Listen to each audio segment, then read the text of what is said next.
Rádio Botafogo.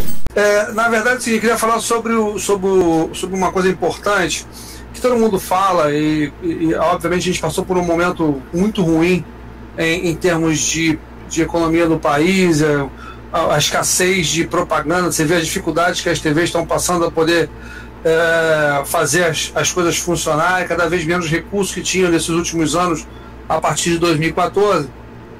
Mas uma coisa que todo mundo pergunta, eu vou perguntar, name writing. Projeto todo mundo tem, mas você acha que é viável no teu mandato fazer ainda? Outra coisa, só para deixar claro, quando você fala de profissionalização, eu acho importante, e lá no negócio você tem uma entrevista que eu vi sua, que você fala até sobre lá no passado, sobre o próprio Maurício, que se filiou para o PMDB e ficou atrelado a isso. A gente viu, pelo menos uma coisa deplorável, que eu quero deixar claro aqui, depois vou falar depois na próxima entrevista, que foi na época do Clay Salgado, que vivia fazendo na rede social, falando besteira, nosso maior, por incrível que pareça, independente se eu gosto ou não gosto da Rede Globo, mas o cara que é de marketing não pode simplesmente meter o pau na emissora que paga 90% da nossa receita. Então esse tipo de postura foi passada a mão na cabeça o tempo inteiro dele, nesse sentido, até que um dia ninguém aguentou, ele continuou fazendo e foi demitido. Então, duas coisas. O cara que fica, quem que vai ser responsável pelo name right? É você ou você é o cara que você vai contratar para essa especificação, para essa coisa específica? E qual é a postura que efetivamente esse pessoal tem que ter? Olha só, vamos lá, né? Eu tenho uma boa relação com o Clay, né? O Clay é um ser humano respeitável, né? Um botafoguense fanático, promoveu alguns desacertos, né? Quem não erra, né? Mas enfim. Mas eu acho que essa questão da manifestação pública dos dirigentes, né? Passa inclusive pelo presidente, né? O presidente ele foi durante esses últimos meses, né, na minha opinião, ele teve uma postura condenável do ponto de vista de psicologia de massa, né? É preciso que o dirigente compreenda que uma palavra que ele dá, uma afirmação que ele faz, se amplifica no meio dos torcedores, né? Se por um lado você ganha prestígio com a sua torcida, né, se sente vingado eventualmente de um adversário, rival tal, por outro lado, você cria um efeito contrário na torcida do outro lado, né? Então, desde o presidente, a manifestação pública precisa ser com ponderação. Isso não significa absolutamente abrir mão de um centavo dos direitos, defender intransigentemente os interesses do Botafogo. Agora, sem bravata, e jogar para a torcida, né? Senão você fica obrigado, como foi agora, o próprio presidente, na entrevista que deu no Sport TV junto com o presidente do Flamengo, dizer que a questão do Flamengo não jogar no estádio era puramente financeira. Ele passou o ano inteiro dizendo que era uma questão de honra, que era uma questão de princípios e tal, né? Na verdade, é preciso equilíbrio nas manifestações públicas. Isso envolve todos os funcionários do clube e todos, em especial, os vice-presidentes, né? Não era só o Clay que se manifesta nas suas redes sociais, misturando o Botafogo com a vida pessoal, né? Preciso que, obviamente, todo mundo tem o direito de viver. Hoje é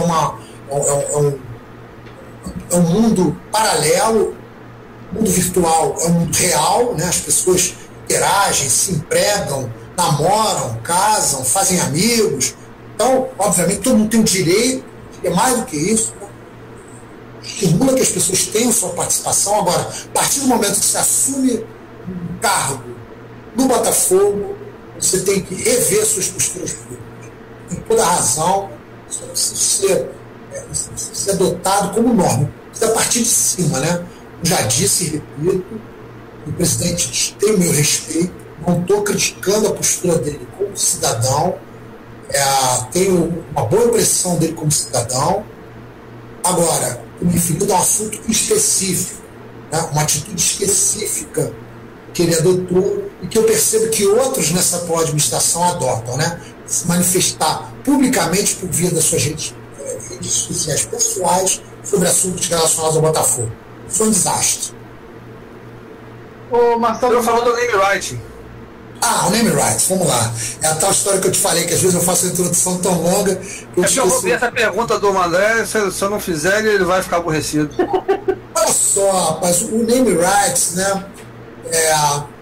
Eu não gosto de dissimular, né?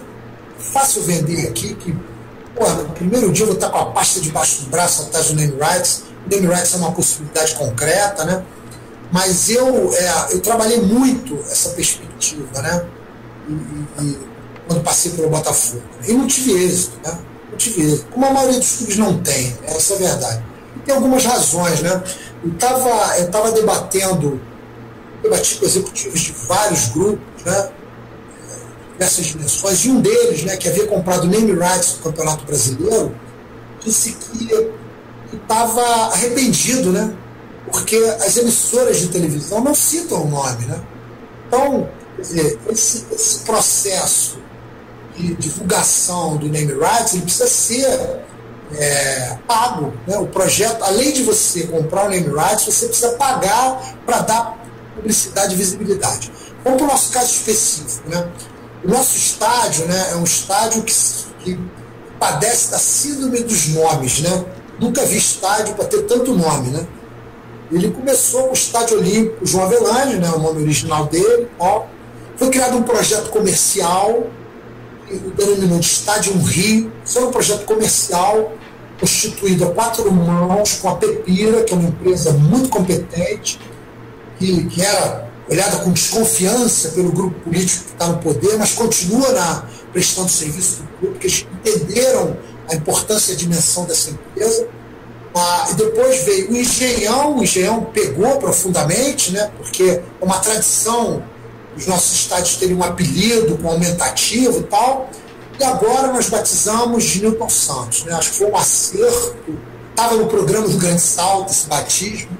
Se quiser dar uma olhada lá, ainda está disponível nas redes sociais, mas eu acho que foi um acerto. Mas eu queria dizer que esse conjunto de circunstâncias dificultam ainda mais o name rights, né? Mas não dificultam a criação de circuitos publicitários, né? De produtos derivados de uma conjunção de fatores, né? Que incluem as mídias sociais, entregas nas mídias sociais, entregas no estádio, entregas de experiências únicas, né? Entregas, obviamente, na camisa, uma conjunção de entregas que compõem um produto comercialmente, com visibilidade, e que tenham pessoas, né, preparadas para levar esses produtos ao mercado, né? De uma forma que o mercado reconheça e entenda a rentabilidade, né, que esses produtos vão a ter. Então, o name rights é sempre uma possibilidade, mas eu queria dizer com muita verdade, né, que é um desafio maior do que já foi, isso que eu queria dizer, mas que não será abandonado. Teremos um produto de name rights, vamos trabalhá-lo, né, mas a dimensão é maior até do que o name rights.